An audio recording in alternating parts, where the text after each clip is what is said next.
हिंदू धर्म के बहुत ही महत्वपूर्ण ग्रंथों में से एक है पुराण। पुराण का शाब्दिक अर्थ है प्राचीन या पुराना। पुराणों की रचना मुख्यतः संस्कृत में हुई है, किंतु कुछ पुराण क्षेत्रीय भाषाओं में भी रचे गए हैं। इसमें हिंदू देवी देवताओं और पौराणिक मिथकों का बहुत अच्छा वर्णन है। इनकी भाषा सरल और कहानी की तरह है। पुराणों की कुल संख्या 18 है। इसमें अलग अलग देवी देवताओं को केंद्र मानकर पाप और पुण्य, धर्म और अधर्म, कर्म और अकर्म की गाथाएं कही गई हैं। पुराणों में वर्णित विषयों में कोई सीमा नहीं है। इसमें ब्रह्मांड विद्या, देवी देवताओं, राजाओं, नायकों, ऋषि मुनियों, वंशावली, लोक कथाएं, तीर्थ यात्रा, मंदिर, चिकित्सा, खगोल शास्त्र, व्याकरण, खनिज विज्ञान, हास्य प्रेम कथाओं के साथ साथ धर्मशास्त्र और दर्शन का भी वर्णन है। महर्षि वेदव्यास ने 18 पुराणों का संस्कृत भाषा में संकलन किया है। ब्रह्मा, विष्णु तथा महेश उन पुराणों के मुख्य देव हैं। त्रिमूर्ति के प्रत्येक भगवान स्वरूप को 6 पुराण समर्पित किए गए हैं। आइए जानते हैं 18 पुराणों के बारे में। पहला, ब्रह्मा पुराण। ब्रह्मा पुराण गणना की दृष्टि से सर्वप्रथम गिना जाता है, परंतु इसका तात्पर्य नहीं है कि यह प्राचीनतम है। काल की दृष्टि से इसकी रचना बहुत बाद में हुई है। इस पुराण में साकार ब्रह्मा की उपासना का विधान है। इसमें ब्रह्मा को सर्वोपरि माना गया है, इसलिए इस पुराण को प्रथम स्थान दिया गया है। कर्मकांड के बढ़ जाने से जो विकृतियां तत्कालीन समाज में फैल गई थीं, उसका विस्तृत वर्णन भी इस पुराण में मिलता है। यह समस्त विश्व ब्रह्मा इच्छा का ही परिणाम है, इसलिए उसकी पूजा सर्वप्रथम की जाती है। इस पुराण में 246 अध्याय तथा 14,000 श्लोक हैं। इस ग्रंथ में ब्रह्मा की महानता के अतिरिक्त सृष्टि की उत्पत्ति, गंगा का अवतरण तथा रामायण और कृष्णावतार की कथाएं भी संकलित है। इस ग्रंथ से सृष्टि की उत्पत्ति से लेकर सिंधु घाटी सभ्यता तक कुछ न कुछ जानकारी प्राप्त की जा सकती है। दूसरा, पद्म पुराण। पद्म पुराण हिंदू धर्म के प्रसिद्ध धार्मिक ग्रंथों में विशाल पुराण है। केवल स्कंद पुराण ही इससे बड़ा है। पद्म पुराण में 55,000 श्लोक हैं और इस ग्रंथ को 5 खंडों में विभाजित किया गया है, जिनके नाम सृष्टिखंड, स्वर्गखंड, उत्तरखंड, भूमिखंड तथा पाताल खंड हैं। इस ग्रंथ में पृथ्वी, आकाश तथा नक्षत्रों की उत्पत्ति के बारे में उल्लेख किया गया है। 4 प्रकार के जीवों की उत्पत्ति होती है, जिन्हें उद्भज, स्वेदज, अंडज तथा जरायु की श्रेणी में रखा गया है। यह वर्गीकरण पूर्णतः वैज्ञानिक तथा सत्यापित है। भारत के सभी पर्वतों तथा नदियों के बारे में विस्तारित से वर्णन किया गया है। विष्णु पुराण। 18 महापुराणों में विष्णु पुराण का आकार सबसे छोटा है, किंतु इसका महत्व प्राचीन समय से बहुत अधिक माना गया है। संस्कृत विद्वानों की दृष्टि में इसकी भाषा ऊंचे दर्जे की साहित्यिक काव्यमय गुणों से संपन्न और प्रसादमयी मानी गई है। इस पुराण में भूमंडल का स्वरूप, ज्योतिष, राजवंशों का इतिहास, कृष्ण चरित्र आदि विषयों को बड़ी तार्किक ढंग से प्रस्तुत किया गया है। विष्णु पुराण में 6 अंश तथा 23,000 श्लोक हैं। इस ग्रंथ में भगवान विष्णु, बालक ध्रुव तथा कृष्णावतार की कथाएं संकलित हैं। इसके अतिरिक्त सम्राट पृथु की इस कथा संकलित है, जिसके कारण हमारी धरती का नाम पृथ्वी पड़ा। इस पुराण में सूर्यवंशी तथा चंद्रवंशी राजाओं का इतिहास है। शिव पुराण। शिव पुराण का संबंध शैव मत से है। इस पुराण के प्रमुख रूप से शिव भक्ति, शिव महिमा का प्रचार प्रसार किया गया है। प्राय सभी पुराणों को शिव को त्याग, तपस्या, वात्सल्य तथा करुणा की मूर्ति बताया गया है।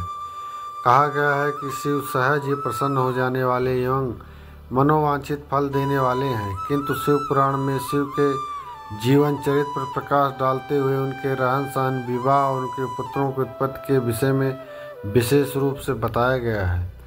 शिव पुराण में 24,000 श्लोक हैं तथा 7 संहिताओं में विभाजित है। इस ग्रंथ में भगवान शिव की महानता तथा उनसे संबंधित घटनाओं को दर्शाया गया है। इस ग्रंथ को वायु पुराण भी कहते हैं। 5वां, भागवत पुराण। इस कलिकाल में श्रीमद् भागवत पुराण हिंदू समाज का सर्वाधिक आदरणीय पुराण है। यह वैष्णव संप्रदाय का प्रमुख ग्रंथ है। इस ग्रंथ में वेदों, उपनिषदों तथा दर्शन शास्त्र के गूढ़ एवं रहस्यमय विषयों को अत्यंत सरलता के साथ निरूपित किया गया है। भागवत पुराण में 18,000 श्लोक हैं तथा 12 स्कंद हैं। इस ग्रंथ में आध्यात्मिक विषयों पर वार्तालाप है। भक्ति, ज्ञान तथा वैराग्य की महानता को दर्शाया गया है। नारद पुराण। नारद पुराण एक वैष्णव पुराण है। यह पुराण के विषय में कहा जाता है कि इसका श्रवण करने से पापी व्यक्ति भी पाप से मुक्त हो जाते हैं। नारद पुराण में 25,000 श्लोक हैं तथा इसके 2 भाग हैं। इस ग्रंथ में सभी 18 पुराण का सार दिया गया है। प्रथम भाग में मंत्र तथा मृत्यु के पश्चात कर्म आदि के विधान हैं। गंगा अवतरण की कथा भी विस्तार पूर्वक दी गई है। दूसरे भाग में संगीत के 7 स्वरों, सप्तक के मध्य तथा तार स्थानों, मूर्छनाओं, शुद्ध तथा कूट तानों और स्वरमंडल का ज्ञान लिखित है। मार्कंडेय पुराण। मार्कंडेय ऋषि द्वारा इसके कथन से इसका नाम मार्कंडेय पुराण पड़ा। यह पुराण वस्तुतः दुर्गा चरित्र एवं दुर्गा सप्तशती के वर्णन के लिए प्रसिद्ध है, इसलिए इसे शाक्त संप्रदाय का पुराण माना जाता है। पुराण के सभी लक्षणों को यह अपने भीतर लपेटे हुए है। अन्य पुराणों की अपेक्षा यह छोटा पुराण है। मार्कंडेय पुराण में 9,000 श्लोक तथा 137 अध्याय हैं। इस ग्रंथ में सामाजिक न्याय और योग के विषय में मार्कंडेय तथा ऋषि जैमिनी के मध्य वार्तालाप है। अग्नि पुराण। अग्नि पुराण में 383 अध्याय हैं तथा 15,000 श्लोक हैं। इस पुराण को भारतीय संस्कृत का ज्ञान कोश कह सकते हैं। इस ग्रंथ में मत्स्य अवतार, रामायण तथा महाभारत की संक्षिप्त कथाएं भी संकलित हैं। इसके अतिरिक्त कई विषयों पर वार्तालाप है, जिनमें धनुर्वेद, गंधर्ववेद तथा आयुर्वेद मुख्य है। धनुर्वेद, गंधर्ववेद तथा आयुर्वेद को उपवेद भी कहा जाता है। अग्नि पुराण की पांडुलिपि का एक पृष्ठ है। भविष्य पुराण। सूर्य उपासना और उसके महत्व का जैसा व्यापक वर्णन भविष्य पुराण में प्राप्त होता है, वैसा किसी अन्य पुराण में नहीं उपलब्ध होता। इसलिए इस पुराण को सौर ग्रंथ भी कहते हैं। यह ग्रंथ बहुत अधिक प्राचीन नहीं है। इस पुराण में 2000 वर्ष का अत्यंत सटीक विवरण प्राप्त होता है। भविष्य पुराण के अनुसार इसके श्लोकों की संख्या 50,000 के लगभग होनी चाहिए, परंतु वर्तमान में कुल 28,000 श्लोक ही उपलब्ध हैं। इस पुराण को 4 खंडों में विभाजित किया गया है: ब्रह्मा पर्व, मध्यम पर्व, प्रतिसर्ग व उत्तर पर्व। भविष्य पुराण में 129 अध्याय हैं तथा 28,000 श्लोक हैं। इस ग्रंथ में सूर्य का महत्व, वर्ष के 12 महीनों का निर्माण, भारत के सामाजिक, धार्मिक तथा शैक्षणिक विधानों आदि पर कई विषयों पर वार्तालाप है। इस पुराण में सांपों की पहचान, विष तथा दस संबंधी महत्वपूर्ण जानकारियाँ दी गई हैं। इस पुराण में पुराने राजवंशों के अतिरिक्त भविष्य में आने वाले नंदवंश, मौर्य वंश, मुगल वंश, छत्रपति शिवाजी और महारानी विक्टोरिया तक का वृत्तांत दिया गया है। सत्यनारायण की कथा भी इसी पुराण से ली गई है। ब्रह्मा वैवर्त पुराण। यह वैष्णव पुराण है। इस पुराण में श्री कृष्ण को ही प्रमुख इष्ट मानकर उन्हें सृष्टि का कारण बताया गया है। ब्रह्मा वैवर्त शब्द का अर्थ है ब्रह्मा का विवर्त, अर्थात ब्रह्मा की रूपांतर राशि। ब्रह्मा की रूपांतर राशि प्रकृति है। प्रकृति के विभिन्न परिणामों का प्रतिपादन ही ब्रह्मा वैवर्त पुराण में प्राप्त होता है। इस पुराण में 18,000 श्लोक तथा 218 अध्याय हैं। इस ग्रंथ में ब्रह्मा, गणेश, तुलसी, सावित्री, लक्ष्मी, सरस्वती तथा कृष्ण की महानता को दर्शाया गया है तथा उनसे जुड़ी हुई कथाएं संकलित हैं। लिंग पुराण। लिंग पुराण का कथा भगवान शिव पुराण के समान ही है। शैव सिद्धांतों का अत्यंत सरल, सहज, व्यापक और विस्तृत वर्णन जैसा इस पुराण में किया गया है, वैसा किसी अन्य पुराण में नहीं है। इस पुराण में कुल 163 अध्याय हैं। पूर्वार्ध में 108 और उत्तरार्ध में 55 अध्याय हैं। इसमें शिव के अव्यक्त ब्रह्मा रूप का विवेचन करते हुए उनसे ही सृष्टि का उद्भव बताया गया है। लिंग पुराण में 11,000 श्लोक और 163 अध्याय हैं। सृष्टि की उत्पत्ति तथा खगोलिक काल में युग कल्प आदि की तालिका का वर्णन है। राजा अम्बरीश की कथा भी इस पुराण में लिखित है। इस ग्रंथ में अघोर मंत्रों तथा अघोर विद्या के संबंध में उल्लेख किया गया है। बारह पुराण। 12 पुराण वैष्णव पुराण है। विष्णु के 10 अवतारों में यह अवतार 12 का है। विष्णु पृथ्वी का उद्धार, करने के लिए भगवान विष्णु ने अवतार लिया था। इस अवतार की विस्तृत व्याख्या इस पुराण में की गई है। 12 पुराण में 217 स्कंद हैं तथा 10,000 श्लोक हैं। इस ग्रंथ में 12 की कथा के अतिरिक्त भगवत गीता महामात्या का भी विस्तार पूर्वक वर्णन किया गया है। इस पुराण में सृष्टि के विकास, स्वर्ग, पाताल तथा अन्य लोकों का भी वर्णन किया गया है।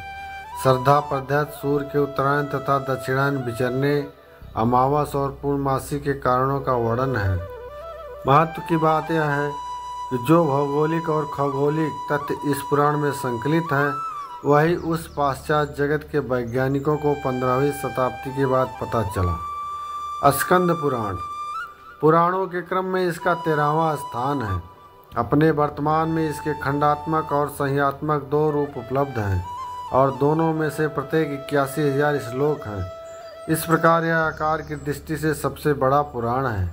इसमें स्कंद द्वारा शिव तत्व का वर्णन किया गया है, इसलिए इसका नाम स्कंद पुराण पड़ा। इसमें तीर्थों के उपाख्यानों और उनकी पूजा पद्धति का भी वर्णन है।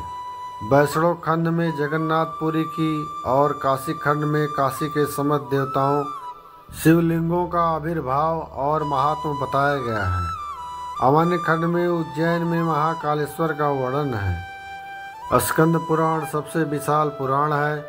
इस पुराण में 81,000 श्लोक और 6 खंड हैं। स्कंद पुराण में प्राचीन भारत का भौगोलिक वर्णन है, जिसमें 27 नक्षत्र, 18 नदियाँ, अरुणाचल प्रदेश का सौंदर्य, भारत में स्थित 12 ज्योतिर्लिंग तथा गंगा अवतरण के आख्यान शामिल हैं। वामन पुराण नाम से तो वैष्णव पुराण लगता है, क्योंकि इसका नामकरण विष्णु के वामन अवतार के आधार पर किया गया है, परंतु वास्तव में यह शैव पुराण है। इसमें शैव मत का विस्तार पूर्वक वर्णन होता है। यह आकार में छोटा है। कुल 10,000 श्लोक इसमें बताए जाते हैं, किंतु फिलहाल 6,000 श्लोक उपलब्ध हैं। वामन पुराण में 95 अध्याय तथा 10,000 श्लोक तथा 2 खंड हैं। इस पुराण का केवल प्रथम खंड ही उपलब्ध है। इस पुराण में वामन अवतार की कथा विस्तार से कही गई है, जो भरूच, कच्छ, गुजरात में हुआ था। इसके अतिरिक्त इस ग्रंथ में भी सृष्टि, जम्मू द्वीप तथा अन्य 7 द्वीपों की उत्पत्ति, पृथ्वी के भौगोलिक स्थित महत्वशाली पर्वतों, नदियों तथा भारत के खंडों का जिक्र है। कूर्म पुराण हिंदू धार्मिक मान्यता के अनुसार यह माना जाता है कि विष्णु पुराण कूर्मावतार अर्थात कच्छप रूप में समुद्र मंथन के समय मंदराचल को अपनी पीठ पर धारण करने के प्रसंग में राजा इंद्रदुम्न को ज्ञान, भक्ति और मोक्ष का उपदेश देते हैं। उसे ही सूत जी ने शौनकादिक ऋषियों को 9वीं सारण में सुनाया था। वही कूर्म पुराण का रूप ग्रहण कर सका। कूर्म पुराण में 18,000 श्लोक तथा 4 खंड हैं। इस पुराण में चारों वेदों का सार संक्षिप्त रूप से दिया गया है। कूर्मा पुराण में कूर्म अवतार से संबंधित सागर मंथन की कथा विस्तार पूर्वक लिखी गई है। इसमें ब्रह्मा, शिव, विष्णु, पृथ्वी, गंगा की उत्पत्ति, चारों युगों, मानव जीवन के 4 आश्रम धर्मों तथा चंद्रवंशी राजाओं के बारे में वर्णन है। मत्स्य पुराण वैष्णव संप्रदाय से संबंधित मत्स्य पुराण व्रत, पर्व, तीर्थ, दान, रात, धर्म और वस्तु कला की दृष्टि से यह अत्यंत महत्वपूर्ण पुराण है। इस पुराण की श्लोक की संख्या 14,000 है। इसे 291 अध्याय में विभाजित किया गया है। इस पुराण के प्रथम अध्याय में मत्स्य अवतार की कथा है। उसी कथा के आधार पर इसका नाम पड़ा है। मत्स्य पुराण में 290 अध्याय तथा 14,000 श्लोक हैं। इस ग्रंथ में मत्स्य अवतार की कथा का विस्तारित से उल्लेख किया गया है। गरुड़ पुराण गरुड़ पुराण हिंदू धर्म के प्रसिद्ध धार्मिक ग्रंथों में से एक है। वैष्णव संप्रदाय से संबंधित गरुड़ पुराण सनातन धर्म में मृत्यु के बाद सद्गति प्रदान करने वाला बताया जाता है। इसलिए सनातन हिंदू धर्म में मृत्यु के बाद गरुड़ पुराण के श्रवण का प्रावधान है। इस पुराण के अधिष्ठात्र देव भगवान विष्णु हैं। गरुड़ पुराण में 279 अध्याय तथा 18,000 श्लोक हैं। इस पुराण में मृत्यु के बाद की घटनाओं, प्रेत लोक, यमलोक, नरक तथा 84 लाख योनियों के नरक स्वरूपी जीवन आदि के बारे में विस्तार से बताया गया है। इस पुराण में कई सूर्यवंशी तथा चंद्रवंशी राजाओं का भी वर्णन है। साधारणतः इस ग्रंथ को लोग पढ़ने से हिचकिचाते हैं क्योंकि इस ग्रंथ को किसी परिचित की मृत्यु होने के पश्चात ही पढ़वाया जाता है। वास्तव में इस पुराण में मृत्यु के पश्चात पुनर्जन्म होने पर गर्भ में स्थित भ्रूण की वैज्ञानिक अवस्था सांकेतिक रूप से बखान की गई है, जिसे बैतरणी नदी आदि की संज्ञा दी गई है। ब्रह्मांड पुराण। समस्त महापुराणों में ब्रह्मांड पुराण अंतिम पुराण होते हुए भी अत्यंत महत्वपूर्ण है। समस्त ब्रह्मांड का वर्णन प्राप्त होने के कारण ही इसे यह नाम दिया गया है। वैज्ञानिक दृष्टि से इस पुराण का विशेष महत्व है। विद्वानों ने ब्रह्मांड पुराण को वेदों के समान माना है। ब्रह्मांड पुराण में 12,000 श्लोक तथा पूर्व, मध्य और उत्तर 3 भाग हैं। मान्यता है कि अध्यात्म रामायण पहले ब्रह्मांड पुराण का ही एक अंश था, जो अभी एक पृथक खंड है। इस पुराण में ब्रह्मांड में स्थित ग्रहों के बारे में वर्णन किया गया है। कई सूर्यवंशी तथा चंद्रवंशी राजाओं का इतिहास भी संकलित है। सृष्टि की उत्पत्ति से लेकर अभी तक 7 मनवंतर बीत चुके हैं, जिनका विस्तारित वर्णन है। परशुराम की कथा इस पुराण में दी गई है। इस ग्रंथ को विश्व का प्रथम खगोल शास्त्र कह सकते हैं। भारत के ऋषि इस पुराण को लेकर इंडोनेशिया भी गए थे, जिसके प्रमाण इंडोनेशिया की भाषा में मिलते हैं। अगर आपको यह वीडियो अच्छा लगा हो तो लाइक करें, चैनल को सब्सक्राइब करें और दोस्तों तथा परिवारजनों को शेयर करें। धन्यवाद।